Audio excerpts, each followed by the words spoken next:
Olá para você que nos acompanha no Esporte Executivo aqui na Exame.com. Seguimos a nossa roda de conversas com quem faz a máquina do esporte girar neste país.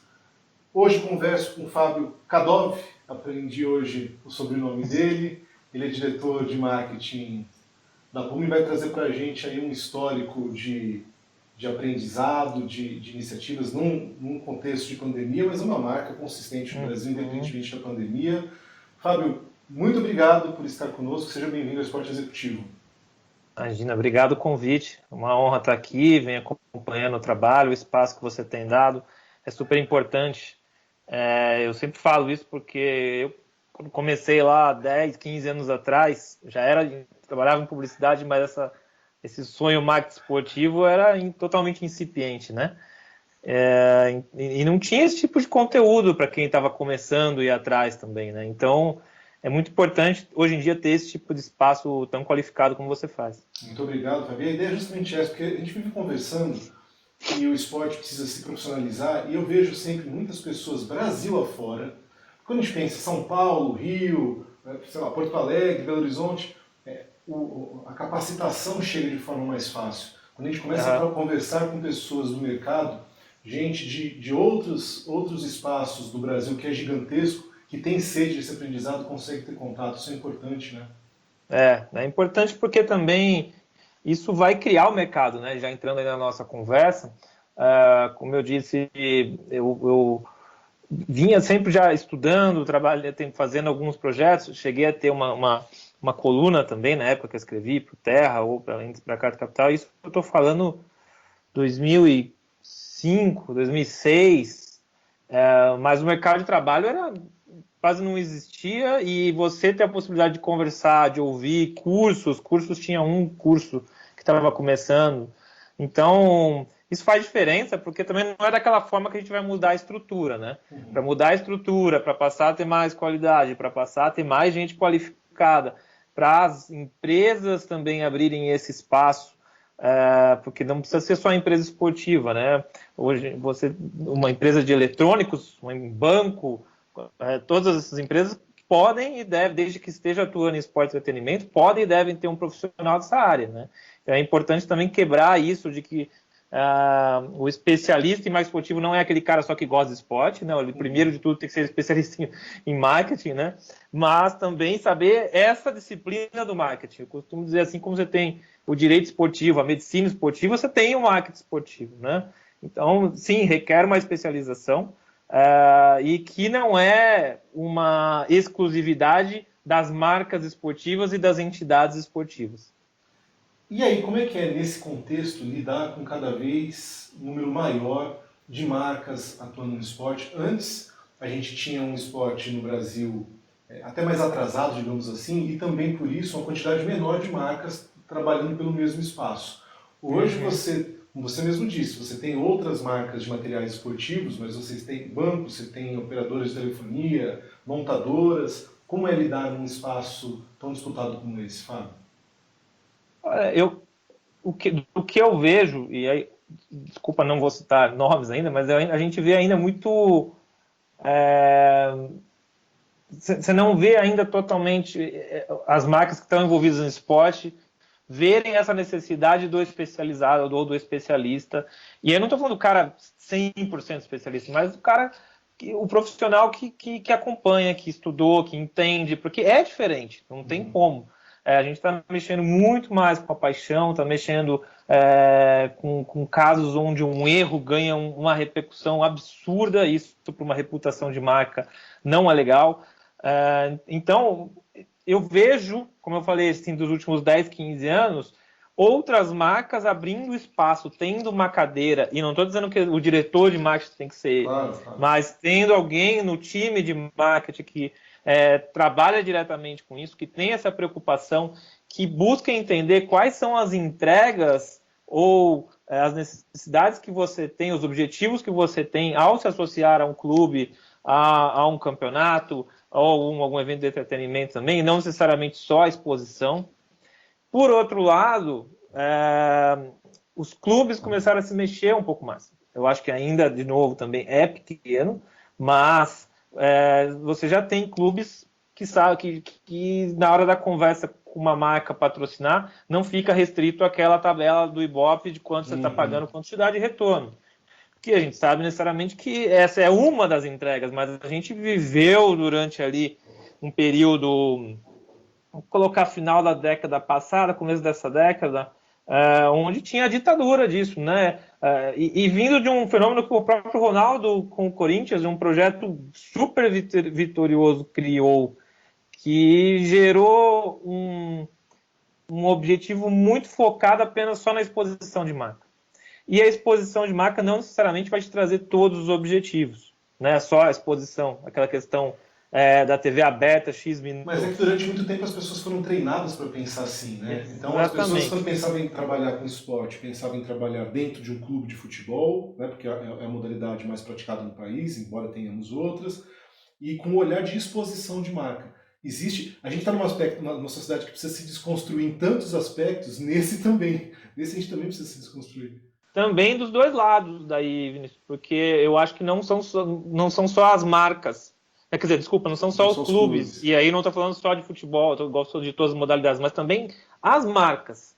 O que você quer lá, o que é importante para você, onde estão seus principais pontos de contato com os seus consumidores e também, mais importante, ou tão importante quanto, é quais são os valores que para a sua marca batem com aquilo que você está buscando.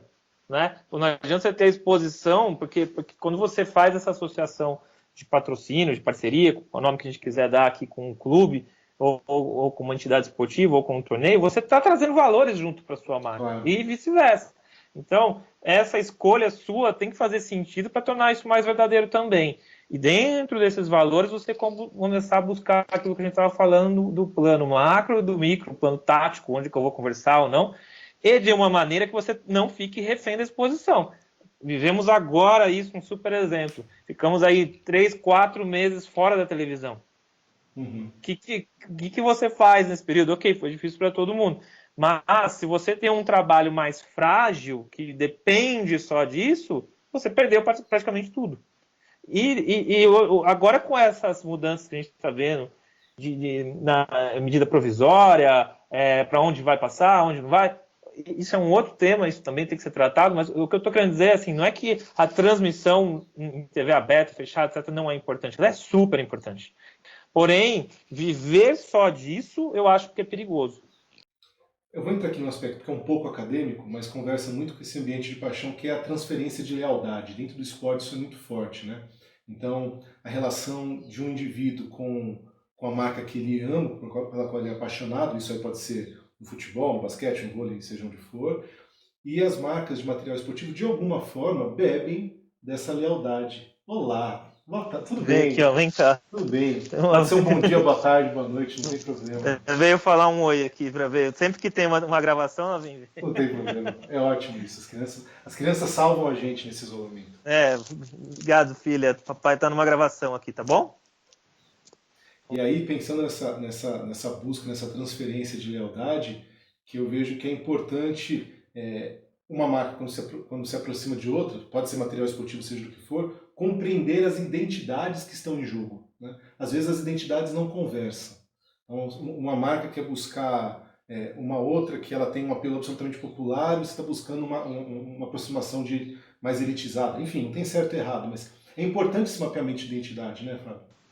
Sim, muito importante também, como você está falando, porque os valores vão se tornar super verdadeiros na hora que isso acontecer. Né? Eles vão transparecer para a torcida, que aí no caso é o seu consumidor. Então, se você está ali só por uma oportunidade de exposição, só porque o preço num primeiro momento pareceu bom, ou só porque como eu estava falando aqui, a gente vai aparecer muito na televisão, mas várias vezes você compra um pontual e não faz o resto do trabalho, e quando você faz uma pesquisa logo depois, apesar de ter tido uma audiência super grande, você não tem esse reconhecimento de awareness. Se a gente, não, fecha aqui, final da Libertadores, fecha um pontual. Ok, não estou dizendo que o pontual é ruim, tá? Eu estou dizendo que você não pode pautar a sua estratégia só nisso, porque esse pontual depois pode ficar caro. Aquilo que pode parecer barato, né? Se eu fosse comprar X segundos na Globo, custaria muito mais do que isso. Para citar uma emissora só. Não necessariamente, porque inclusive quando você compra mídia, você compra por um período, né? Você compra um período de alcance. E é nítido que num jogo de 90 minutos, num jogo de 3, 4, 5 sets, etc., não necessariamente você tem essa percepção de leitura e da marca tão forte quanto também num anúncio só seu de marca de 30 segundos. Claro. Então essa comparação é meio ingrata, mas ela acontece porque é normal, porque nós somos muito cobrados para apresentar resultados do que a gente está fazendo sempre. Porém, ela não é uma comparação maçã com maçã, vamos dizer assim. Mas aí, não passa por essa história de, no final das contas, medir, nortear pela exposição de novo. Porque a gente está falando justamente dessa questão, de você não ficar refém da exposição. Mas no final das contas, o parâmetro for a exposição, a gente vai voltar para o mesmo problema. Aí, de novo, como você falou, existe uma concentração de atenção em 30 segundos para a marca. Mas naqueles 30 segundos talvez não tenha paixão envolvida. Em outro ambiente vai ter uma exposição de 2, 3 segundos e tem paixão. Mas aí entra no ponto que você estava falando de buscar a lealdade e da paixão. E vou voltar na primeira pergunta, quando a gente falou da vantagem do risco ser muito maior. De você fazer um trabalho sem considerar essa paixão e essa lealdade, pode ser um super tiro no pé. Tivemos casos recentes aí. De você tratar o consumidor do futebol como mais um. Ele de novo, não vou ficar querendo usar só o futebol. A gente acaba caindo muito no exemplo do futebol. Mas ele é um consumidor diferenciado. Porque, como você falou, não é que ele está livre ali escolhendo qual televisão eu vou comprar, qual pneu eu vou trocar no meu carro. Não, você já estava parceiro da paixão dele. Uhum. Como é que você está fazendo isso? Como é que você está tratando a paixão dele? E se você está tratando mal, você já perdeu. Dele, né? Porque tem dois, como a gente estava falando também, tem dois aspectos. Tem um aspecto de vantagem aí que o esporte traz, que é essa questão da lealdade que você estava falando. O cara é muito maltratado. Em que sentido? O nosso produto como um todo hoje, ele não é ele tem ainda muitos problemas. Você não sabe exatamente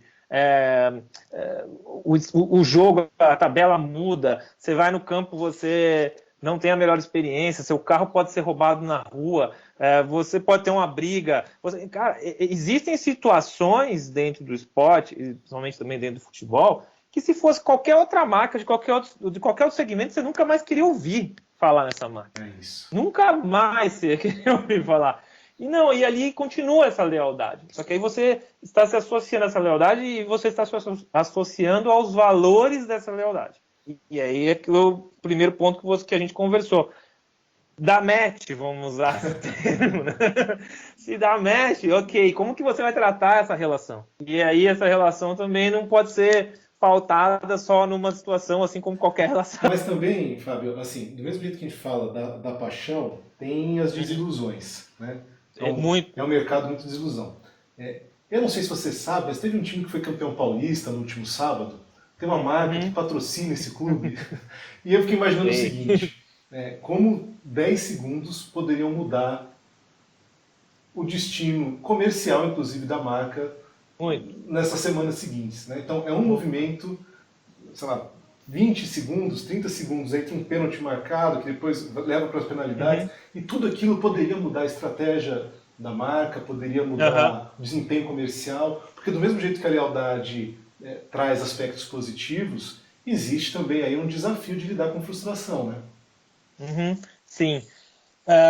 Porque você também, queira ou não queira, tudo aquilo que a gente estava conversando, eu acho que um papel da marca, aí eu vou entrar num outro ponto, a gente estava falando de planos táticos, né?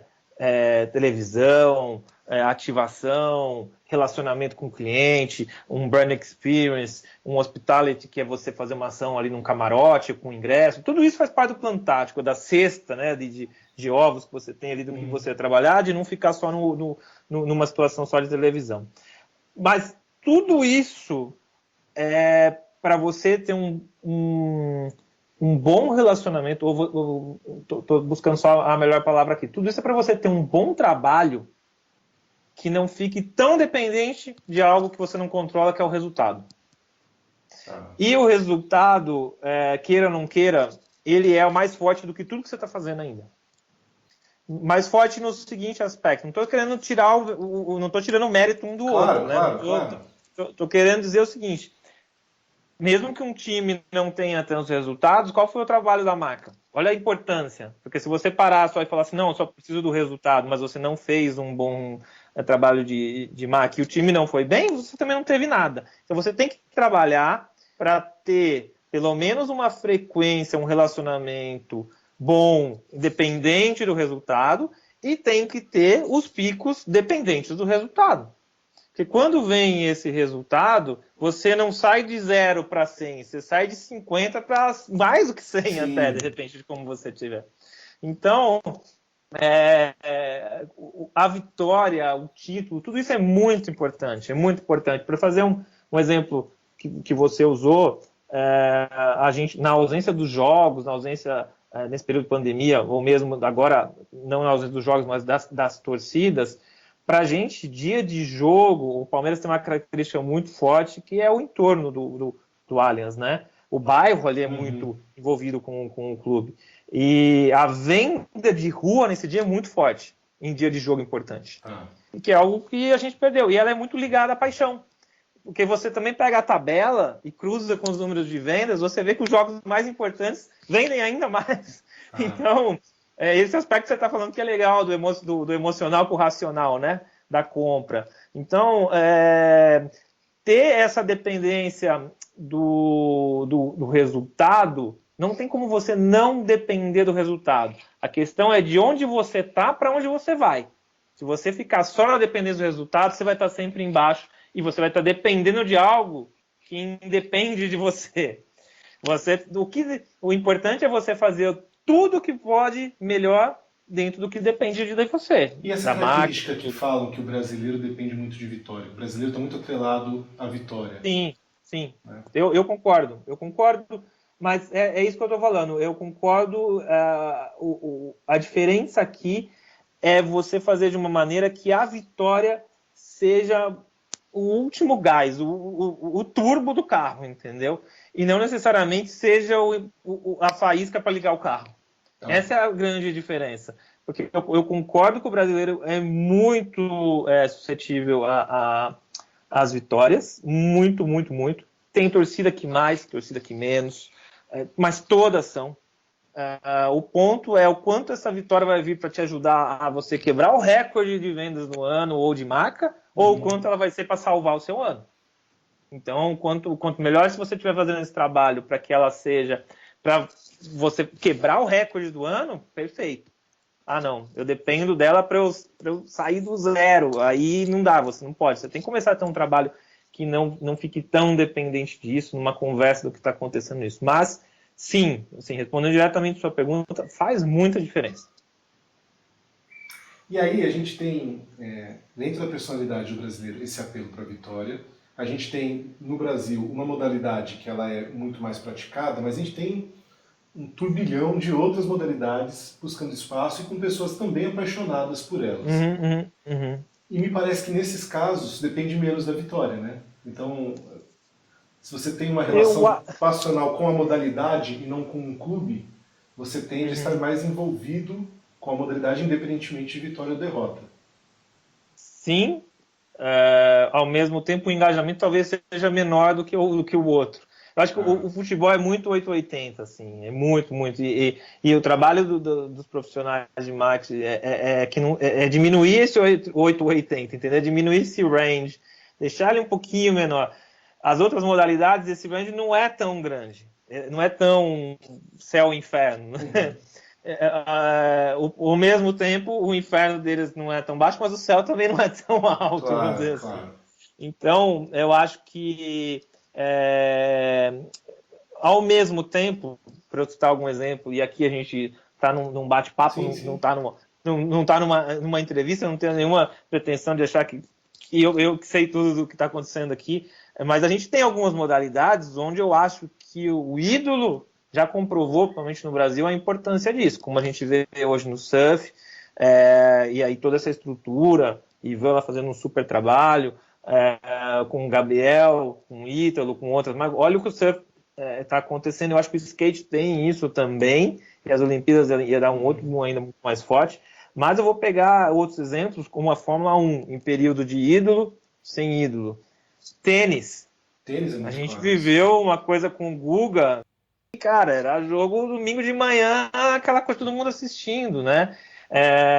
E isso seria muito bom para a gente, até pela indústria, como você está falando.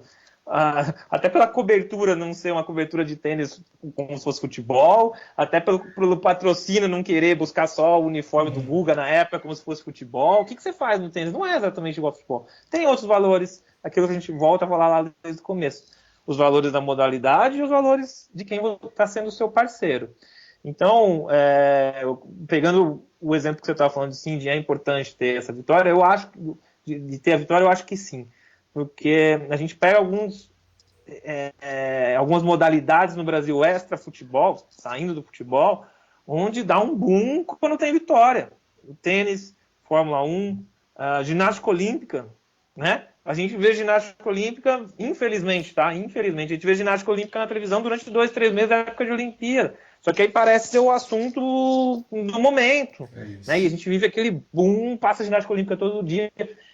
É ruim, porque se a gente tem capacidade profissionais para irem lá no maior evento esportivo do mundo e fazer o que fazem, ter os resultados que fazem, deveria ter muito mais estrutura ao longo dos outros 4 anos, né?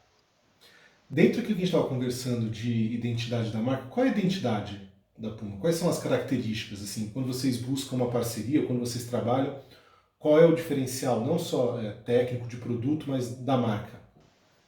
Tá. Olha, a gente, como característica da marca, a gente tem, vou falar em inglês só porque tem Joyful, Determined, Brave, ou seja, a gente também busca, obviamente, que o clube ou o atleta ele tem que ter essa determinação, essa coragem, mas ele tem que sentir que está se divertindo com o que ele está fazendo. Tá. Então o Bolt acho que é um exemplo muito grande disso do que ele está fazendo também. A Puma sempre traz um estilo próprio, assim, você tem que olhar aquele atleta e falar, cara, esse cara é Puma.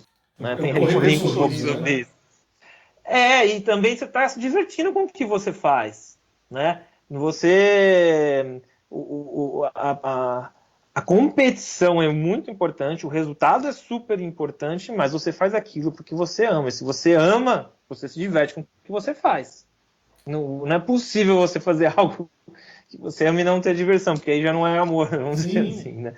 Então, eu acho e acredito muito que buscar esse outro lado, de não ser. Talvez vou falar uma frase meio pesada, de não levar tudo tão a sério é importante também, entendeu?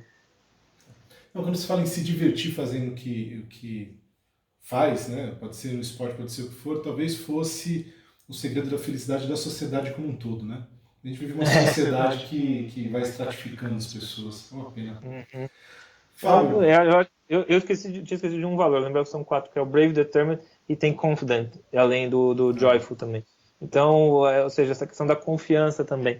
Eu acho que a gente passou por atletas também ao longo da história, quando você pega o futebol, Pelé, Cruyff, Maradona, Matheus, assim. Você tem aí 30, 40 anos do futebol com ícones que tinham isso, né? Todos eles foram asset da Puma. Então, e no atletismo, quando a Puma começa aquele movimento com o futebol africano, onde ele era totalmente deixado de lado e de repente ele ganha a importância dentro do estilo do futebol africano. Então, isso eu acho super importante, eu acho legal. A Puma também, a gente respeita muito essa questão dos valores, de novo, aquele assuntinho que a gente estava conversando antes. É verdade. Fábio, muito obrigado pelo seu tempo. Passou muito rápido, a gente vai conversando aqui. Eu fui olhar agora o tempo, já está dando quase meia hora de conversa. Muito obrigado pelo papo. Parabéns pelo trabalho que você desenvolve. Você é um indivíduo. Eu sou sempre muito honesto com as pessoas que me assistem. Você é meu grande amigo, nós não somos grandes amigos, mas eu te acompanho e te admiro tecnicamente e pessoalmente pelos seus posicionamentos em relação à vida. Então, obrigado e parabéns. Não, a recíproca é verdadeira. Para mim, é super importante, de novo, o trabalho que você faz, como você traz, como você, a sua ótica de estudo é super importante, a sua abordagem de estudo é super importante. Então, não cai, não, vamos dizer assim, só numa mesa redonda de debate, também não cai num oba-oba. Não, a gente conversa de uma maneira interessante, que eu acho que é importante daquilo que a gente viveu, né? Também, só para finalizar, eu peguei desde quando não tinha nada até a bolha inflando, perdão, ali para a Copa de 2014 e até o primeiro estouro dela em 2016. Né? E hoje, 2020, a gente já vive uma realidade um pouquinho maior do que é esse mercado no Brasil. Mas eu acho que ele ainda tem muito a desenvolver. Tem muito a desenvolver. Quando você pega quais são as marcas que estão investindo, estão fazendo, a gente ainda não tem... A gente não amadureceu tudo que poderia amadurecer, né, Fábio? Claro que a gente tem uma pandemia agora, mas mesmo sem a pandemia, a gente não amadureceu como poderia, né? Não, eu acho que ali, infelizmente, 2016, obviamente, como eu falei, fez uma bolha. Todo mundo achou que ia ganhar muito dinheiro com isso. E aí também não era isso. Qual é o nosso tamanho? Acho que a gente ainda não chegou no nosso tamanho, porque depois que você chegar no nosso tamanho, a gente vai voltar a crescer. Não no ritmo que cresceu de 12 para 14, que cresceu absurdamente, todo mundo queria abrir uma agência mais esportiva também na época. Mas eu acho que tem um crescimento, ela vem crescendo, mas ainda tem espaço nos clubes, nas entidades, nas marcas. Você não vê ainda, como eu estava falando, no mundo privado tão dentro ainda. A gente vê muito investimento público, e mas também por causa disso, porque as marcas talvez estejam esperando esse amadurecimento, e acho que isso vai vir tudo junto. Né? Quando tiver esse amadurecimento de entregas, a gente vê, eu trabalho numa comunidade privada, mas eu converso com bastante gente do meio também, a cobrança ao você fazer um investimento alto, que não é baixo, no esporte, no entretenimento, é muito grande. Então, uma matriz vai sempre comparar, às vezes, o que você está buscando e por quê. Óbvio que tem o priceless que vem do esporte, como a gente falou, a lealdade, paixão, todos os valores que tem, que eu acho que são super importantes, mas o que vai entregar, quais as possibilidades você tem para fazer, o que dá mais... Então, e isso começa a exigir dos clubes um atendimento que eles não faziam também. E dessa forma a gente começa a evoluir e amadurecer. Mas aí tem aquela história que dentro do futebol, quem joga, quem brinca, mesmo quem brinca, não precisa ser profissional não, o deixa que eu deixo. Na verdade, não fica esperando e não vai. Né? Talvez as marcas estejam esperando o amadurecimento, né, dos clubes, ou do lado de dentro, do futebol, do esporte, digamos assim, e esse pessoal também espera que a marca venha, aí fica um esperando o outro, e a gente vai ficar... Sim. Não, eu acho que com o Palmeiras a gente conseguiu fazer um trabalho, vem conseguindo, tem um mérito do Palmeiras para isso. Até quando vai o contrato de vocês com o Palmeiras? Atualmente, né, a gente já está conversando com uma possível renovação até o fim do ano que vem. Mas é um clube que a gente encontrou, além dessa questão dos valores, encontrou também essa estrutura da gente trabalhar, e acho que do nosso lado a gente faz isso de uma maneira dedicada, até porque é um clube exclusivo, faz isso de uma maneira de entender o palmeirense, e não só a questão da história do Palmeiras, que é super rica, mas o futuro, quem é o novo palmeirense, quem não é, quem vai no estádio. Porque às vezes você cria estereótipos, né, de quem são os torcedores de cada time. Não, a gente vai a fundo, e acho que nos últimos lançamentos a gente tem conseguido trazer um diferencial de trabalho do que vinha acontecendo até então. Legal. Eu tinha terminado o programa minutos atrás, a gente continuou conversando. Valeu. Obrigado a vocês que nos acompanharam até agora. Até a próxima, Fábio. Obrigado. Até logo. Obrigado. Tchau, tchau.